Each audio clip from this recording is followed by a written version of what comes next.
Hello guys, welcome to Dweeby TV here. I've got a new setup here. I got a Sony ZV-1F camera, so hopefully it should be a little more stable, better, higher quality picture, and I got a Rode wireless mic, so hopefully this works out all well. And I just wanted to kind of show you some of the copper wire I've been stripping out here. This stuff is thick enough to be bare bright, but it's kind of dirty. It's got some sooty stuff on there.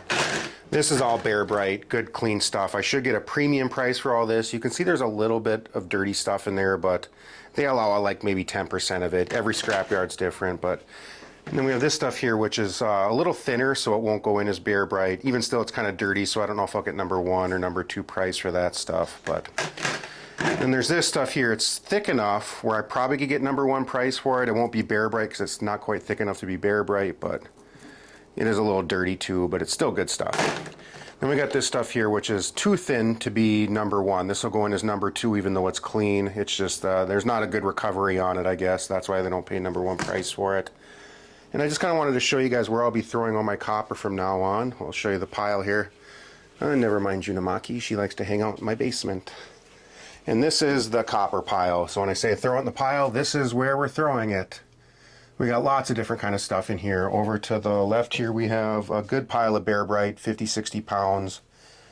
We have this stuff here which is thick enough to be bare bright, but it's kind of dirty, so I doubt they'll give me the bare bright price for it. This is all number 2 right there.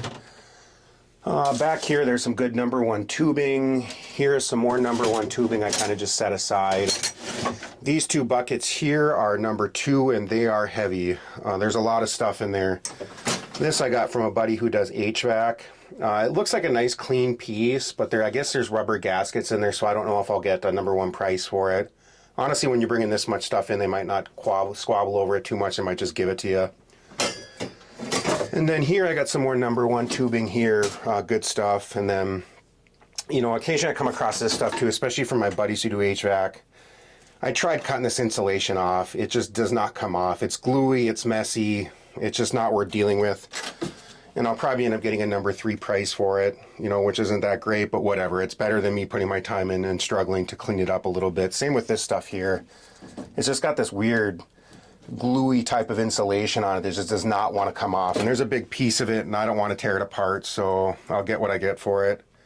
And then back there you can see some of this other copper. It's quite decrowed. I don't know what I'll end up getting for that, but you know, it's just a, you know, probably a number 3 or a lower grade price for it, but it's just all green and, you know, kind of beat up. So, you know, other than that, I got all my brass buckets there. I think these tubes here are brass too. They're kind of light, but they're showing yellow all the way through, so I think they're brass. I just figured it would have been heavier if it was solid brass. They're non-magnetic, so I'm going to throw it in the brass pile and see what they'll give me for it. But I got 4 nice tubes of that. And then like I said, there's a bunch of other good brass down there. Just kind of got to clean it up a little bit and spend some time with it. Same with these 2 buckets there. Most of it will be number 2, but though if I clean it up, I'll get some number 1 price for it. Like, you can see there's paint on this part. You know, obviously I'm not going to get it for that, but if I cut it off, I'll get number 1 price for the rest of it.